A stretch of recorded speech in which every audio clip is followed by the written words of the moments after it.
Bem-vindos e bem-vindas ao canal da Casa Terrária, a casa em transformação. Eu sou Dani Almeida e hoje eu estou aqui na Casa Planta com a Tânia, que é permacultora urbana e documentarista. E antes de começar a nossa conversa, ela vai mostrar pra gente esse espaço fantástico que é um laboratório, né? Conta pra gente, Tânia. Pois é, eu chamo mesmo de um laboratório prático e urbano de tudo que a gente pode fazer numa casa. Tanto é que a minha pergunta é um pouco essa: o que pode uma casa? E a gente às vezes utiliza pouco os recursos que já existem. Então aqui a gente planta com caixote de feira, de isopor, vaso, garrafa, garrafa PET, tudo vira vaso, tudo vira uma experimentação para a gente poder pensar em mais autonomia alimentar, em plantas medicinais, em outros modos de encontro e da gente trocar sementes e experiências, enfim, viver um pouco mais conectada, maneiras um pouco mais interessantes de a gente estar em São Paulo. Acho que muito bacana, gente. Olha, aqui ela usa caixotes, né? Nesses caixotes a gente tem, como você comentou antes, uma diversidade grande, né? A gente consegue trabalhar diversas plantas. Os caixotinhos são pensados num sistema agroflorestal, então é misturar comida e planta de floresta como árvore. Então são cerca de 7 a 10 espécies no mesmo caixote. Sim. Dá pra pensar. E aqui acho que você falou que era um laboratório que você desenvolve punks aqui?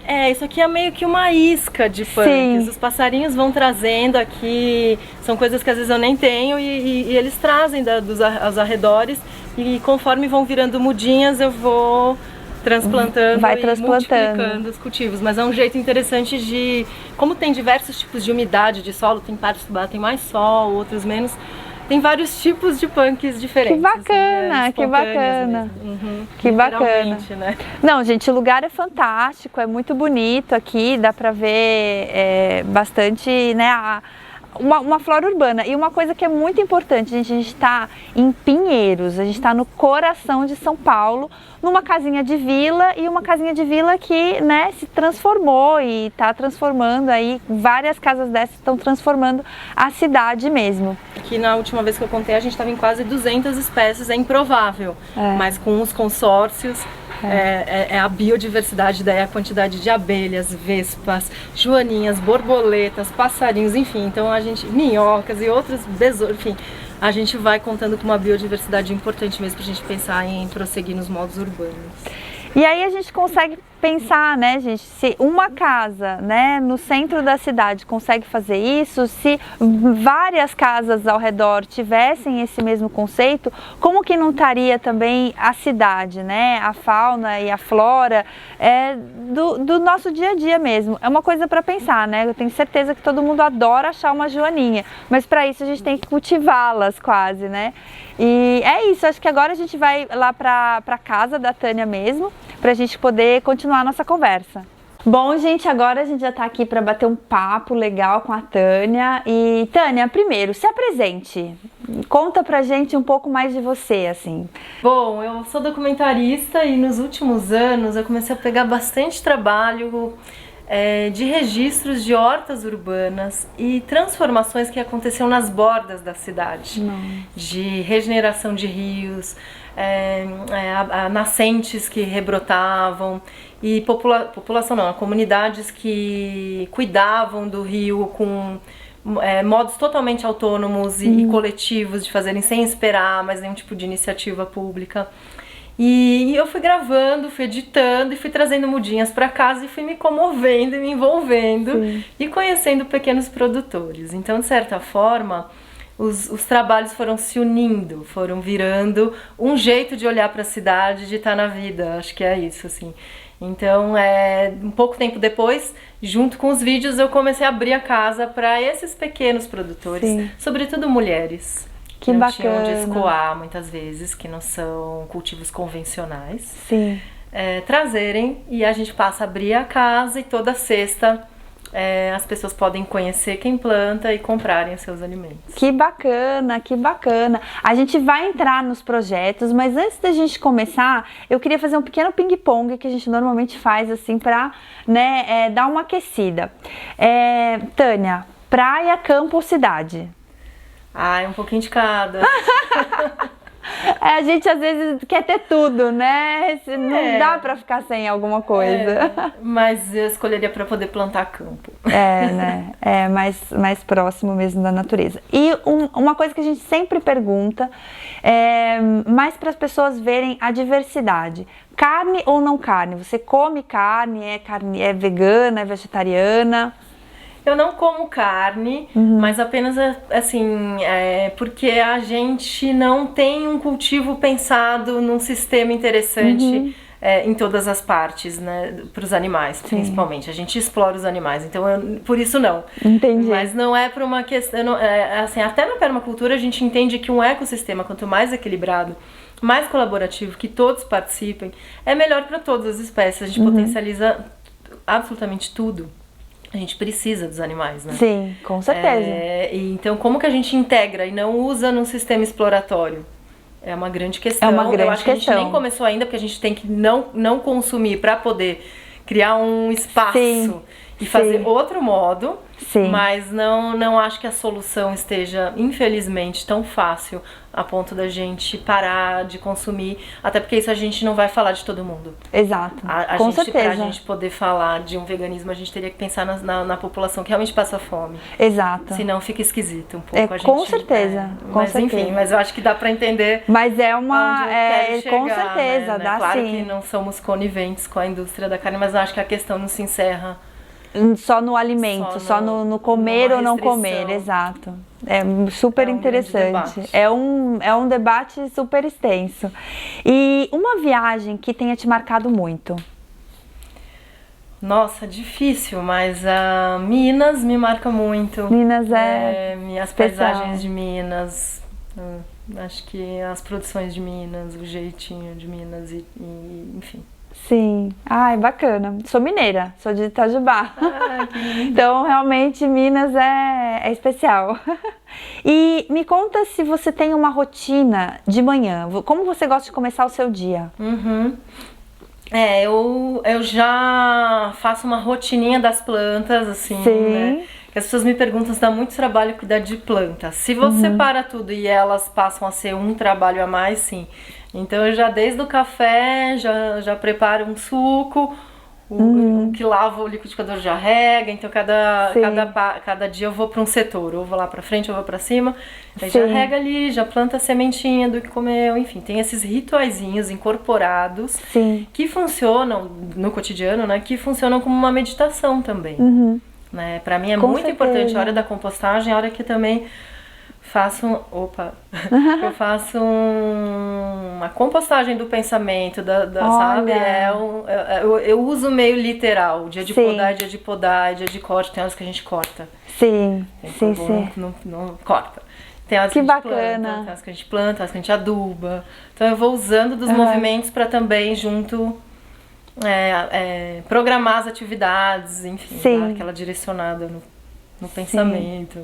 Que bacana. E você já começou um pouco a falar pra gente, mas conta um pouco mais como que foi a Casa Planta na sua vida, né? Tipo, você tá falando agora que isso integra na sua meditação, isso foi pouco a pouco, como que foi você chegar nesse espaço onde a gente tem um laboratório lá em cima que a gente passou que é fantástico, aqui a gente vai ver depois tem um espaço de reaproveitamento de água, então é uma casa realmente muito pensada nessa integração da natureza com a sua rotina. Como que foi chegar nesse momento? Foi muito espontâneo, mas teve uma intenção. Eu acho que essa linha tênue entre o que a gente deseja e aquilo que acontece, a gente vai fazendo melhor, assim. Hoje olhando assim, né? Porque se a gente pensa, eu moro nessa casa há 17 anos. E há 3 que ela é uma casa planta que cultiva o seu próprio alimento. Então, onde é que deu essa chavinha, né? Poderia ficar aqui pormenorizando, mas acho que é um pouco isso, sim. Tem um momento que a gente olha para o que está fazendo e se pergunta como eu estou fazendo o que eu estou fazendo, o que eu estou fazendo e como. E aí a gente começa a manejar, usando um pouco os termos da floresta, né? A manejar o que a gente pode mais, onde a gente pode ter mais potência no cotidiano. Então, como que eu ia conseguir ter uma vida agitada na cidade, cozinhar e comer bem? Então a questão da compra era importante, então eu já participava de grupos de incentivo, a gente tem os CSAs, enfim. e já participava um pouco, mas acho que todos os projetos e tudo que a casa foi, né, essa quantidade de mudas era necessário, enfim, as parcerias para fazer as tecnologias sustentáveis, né? Então acho que vai vai imantando e vai virando a casa planta. Mas teve um momento que sim, eu quis. Sim. Que é isso. Quando eu vi a transformação acontecendo em outras casas, em outros lugares da cidade, eu quis perguntar como que dá pra fazer. Exato. Acho que teve esse momento. E a Cesta na Cesta foi o primeiro projeto? Conta pra gente o que é esse projeto e como que foi assim, se ele surgiu assim, pelo que você conta, parece que foi uma coisa mais orgânica, né? Conta pra gente. A casa ganha um nome meio por um sentido afetivo, para ficar mais fácil a comunicação. E o projeto Cesta na Cesta começa bem espontaneamente, porque no meio dos mutirões, conheço um sítio de chá e que produzia banana consorciado. Nossa! Palmito Jussara, que dá o primo do açaí, que dá polpa, banana e chá. E ali no sítio, pouca distribuição ainda ali naquele momento. A gente tá falando disso de 4 anos atrás. E então a gente traz para São Paulo e numa rede de WhatsApp chama os amigos. Então começa dessa maneira, como uma compra coletiva com o que tem naquele momento, bem aleatório. Sim. E assim, é tão interessante como as pessoas pensam, poxa, eu não sabia nem onde comprar um chá verde, e ainda comprou um chá verde orgânico, quem é? Daí na outra semana veio um produtor, na outra semana o outro, e na outra semana um quintal próximo, e depois a gente foi descobrindo que na verdade a gente tem bastante produção urbana, muitas hortas urbanas, comunidades, a gente tem grandes parcerias aqui que acho que alimentam mesmo uma grande parte assim das nossas distribuições. A gente tem as Mulheres do Gal, a gente tem a Autonomia ZN, a gente tem a Agroterra na Comunidade, a gente tem assim o pessoal de Sorocaba, que é um assentamento gerenciado pela Terra Viva. Enfim, de 2 núcleos a gente passou para quase 30 de pessoas interessadas e aplicadas na agroecologia, ou de São Paulo ou de muito próximo do entorno. E como funciona o Cesta na Cesta? Ele hoje em dia conta com uma cesta já pensado nessa colheita que não foi escoada nos outros projetos. Sim. Então começa de manhã com as entregas e à tarde com as entregas e retiradas. A gente recebe as pessoas. Acho que um diferencial é que a gente não é um comércio. Então a gente tem essa questão de apoiar e repassar os custos para o produtor, mas o nosso foco é a relação. Então que a gente possa se conhecer, a gente possa trocar receitas, que a gente possa trocar plantas nativas, né? Trocar figurinhas sobre as plantas que eram dos quintais das nossas avós, que a gente esquece e que os grandes empreendimentos vão deixando para trás, mas a gente sabe que elas estão aí nos desvios, elas estão nas calçadas, elas estão resistentes, é só a gente olhar. A gente faz uma super rango com isso. Então a gente começou a fazer também uma mesa com esses quitutes, porque não adiantava a gente vender peixinho da horta, ou vender a Ora Pronobis e ninguém comprar porque não sabe fazer. Não sabe fazer. Né? Exato. E é só lembrar, porque não é uma verdura como outra qualquer. Exato. Ela só não é o espinafre que os portugueses trouxeram, é uma planta que estava aqui, a gente não olhou tanto. Então é isso, a gente faz a mesa, então a gente tem as entregas, as retiradas e o encontro que começa à noite. Porque era antes, mas sexta-feira, né? Foi virando uma coisa mais... É mais difícil, noturna. Sexta, exato. E é mais é quase um sextou. Um jeito também da gente conversar um pouco o que viveu na semana. Tá mais tranquilo, né? Um dia que a gente tá realmente mais relaxado. Então a ideia é que as pessoas podem entrar em contato, né? Pedir a cesta, a Tânia sempre divulga o que vai ter na cesta naquela semana. E aí isso acontece na sexta-feira, por isso chama Cesta na Cesta. E aí a Tânia separa a cesta que a pessoa vai levar e ela pode vir, e se ela quiser vir no sábado, na sexta, no final do dia, tem sempre um jantarzinho aqui que ela pode comer, sociabilizar, entender mais do projeto, entender receitas para utilizar daquela cesta. Ou seja, é uma forma muito grande das pessoas entenderem que é possível elas acessarem um alimento de qualidade, orgânico, de pequenos produtores da região e perto, né? Porque, como eu disse antes, a gente está no meio de São Paulo, a gente está em Pinheiros, né? Então, ou seja, é super prático para todo mundo, né? Exatamente. E você recentemente entrou também com um projeto de moda circular. Conta pra gente isso.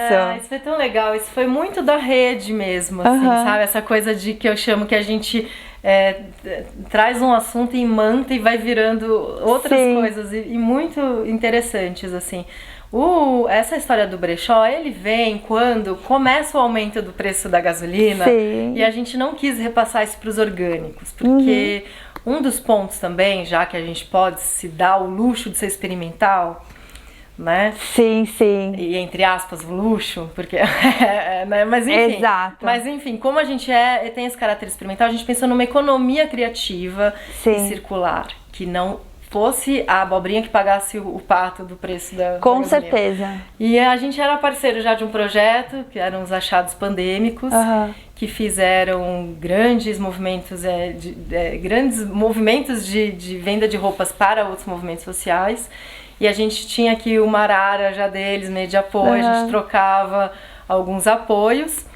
E esse projeto da pandemia, do Achados Pandêmicos, dá uma interrompida e a gente assume um pouco a arara que estava aqui. Sim. E isso vira uma coisa muito legal, porque hoje o nosso frete, a gente já pode dizer que esse mês nosso frete veio dessa história linda, que é uma pessoa pegar uma peça que está parada no guarda-roupa, colocar para circular e a gente tentar não incentivar tanto uma indústria perversa de moda. Com certeza. E lembrando, que eu isso acho uma parte linda, que uma roupa é uma planta, até queria que eu achasse aqui, que é o algodão, né? Exato. Então, como que a gente vai sempre remetendo para essa questão das plantas estarem no entorno de tudo, como a gente honra e respeita e faz cada vez mais, né?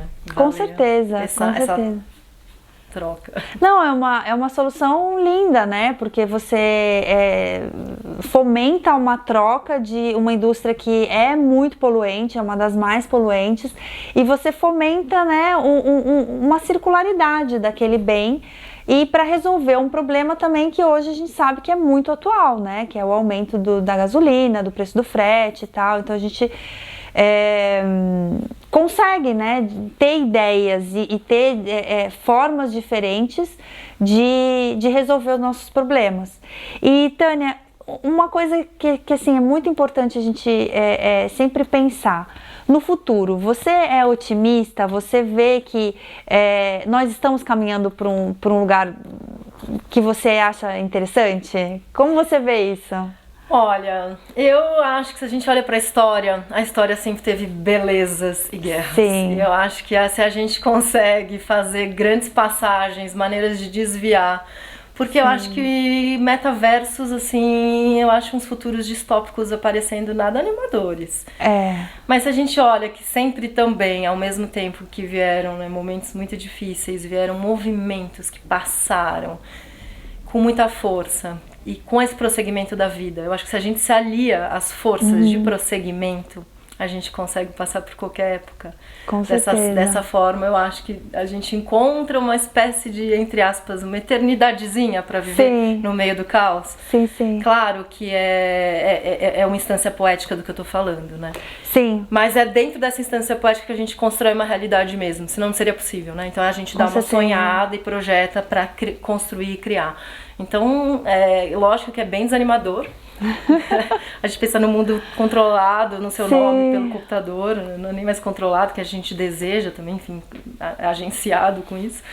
Mas é isso, acho que sempre vão ter os nossos cultivos aparecendo e conectando. Com certeza. Então eu aposto e acredito muito mais nisso. E cada vez mais, né? Eu acho que esse é um movimento que não tem muita volta, né? Porque eu acho que você viveu isso, né? E mostra isso de uma forma muito bonita. Uma vez que a gente vê a força, quando a gente abre isso aqui para ter uma vida mais saudável, mais sustentável, para trazer a natureza para a nossa vida, a gente ela entra de uma forma, às vezes, que a gente não consegue imaginar, né, como que ela vai trabalhar. Então, ou seja, se a pessoa abrir muito pouco, ela vai entrar e ela vai fazer transformações lindas, né? Então, eu acho que exemplos como o seu é o que a gente tenta mostrar aqui no canal para poder inspirar as pessoas realmente a trazer mais. Abra uma frestinha que seja, porque você vai ver uma transformação gigantesca, né? E já caminhando para o fim, se você pudesse deixar um ensinamento para as pessoas do canal, o que você diria para elas? Bom, primeiro eu fiquei pensando nisso, a questão da inspiração. Eu acho que só estamos aqui porque muita gente nos inspirou, né? Então acho que é isso mesmo. Quanto mais a gente puder desejar e sonhar e praticando, eu acho que a gente vai inspirando e construindo, né? E acho que é um pouco isso o que tem pra dizer. Eu acho que bora praticar, bora tentar mesmo, sabe? Exato.